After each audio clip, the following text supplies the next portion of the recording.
સમીના બાસ્પામાં મહર્ષિ દયાનંદ સંસ્કૃત શક્તિ ગુરુકુળના નવનિર્માણ ભવન અને યજ્ઞશાળાનું લોકાર્પણ કરાયું। સમી તાલુકાના બાસ્પા ગામ ખાતે આવેલા આર્ય સેવા સંઘ બાસ્પા સંચાલિત મહર્ષિ દયાનંદ સંસ્કૃત શક્તિ ગુરુકુળના નવનિર્માણથી ભવન તેમજ યજ્ઞશાળાનું લોકાર્પણ કાર્યક્રમ યોજાયો। રાધનપુર વિધાનસભાના ધારાસભ્ય લવિંગજી સોલંકી અને પાટણ જિલ્લા પંચાયતના પ્રમુખ હેતલબેન ઠાકોરના હસ્તે આ પ્રસંગે યજ્ઞશાળાનું પણ લોકાર્પણ કરવામાં આવ્યું હતું। યજ્ઞશાળાના આશીષ વચન આપવા માટે આચાર્ય દિનેશજી દર્શન યોગ મહાવિદ્યાલય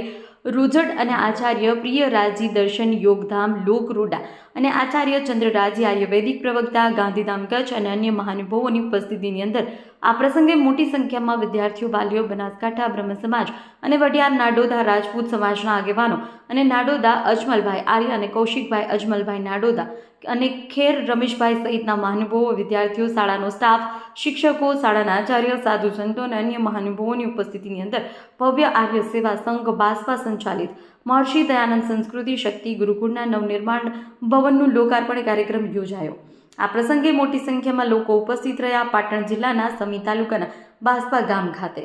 રિપોર્ટર ભરત સથવારા, પાટણ। બાસ્પા મુકામે એક સાંસ્કૃતિક એના હોલનું લોકાર્પણ નિમિત્તે અહીંયા સંતો મહંતોની હાજરી, પાટણ જિલ્લા પ્રમુખ અને બીજા અન્ય તમામ સમાજના આગેવાનો સાથે મળીને એક સુંદર આયોજન કર્યું। એમાં ખૂબ જ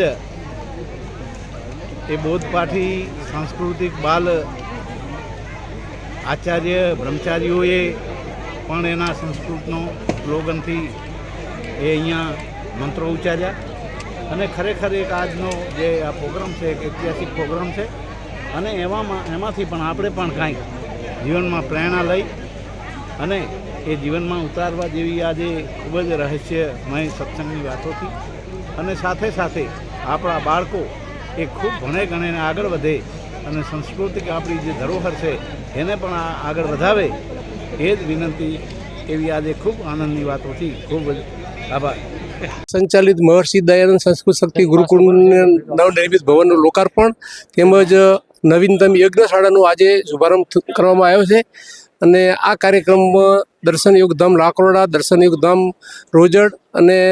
લોકલ ધારાસભ્ય અને જિલ્લા પંચાયતના સભ્ય તમામ ગણમાન્યની ઉપસ્થિતિ રહી અને આજુબાજુની જનતા તરફથી લોકો મોટી સંખ્યામાં હાજર રહી અને અમારો કાર્યક્રમ સફળ બનાવ્યો।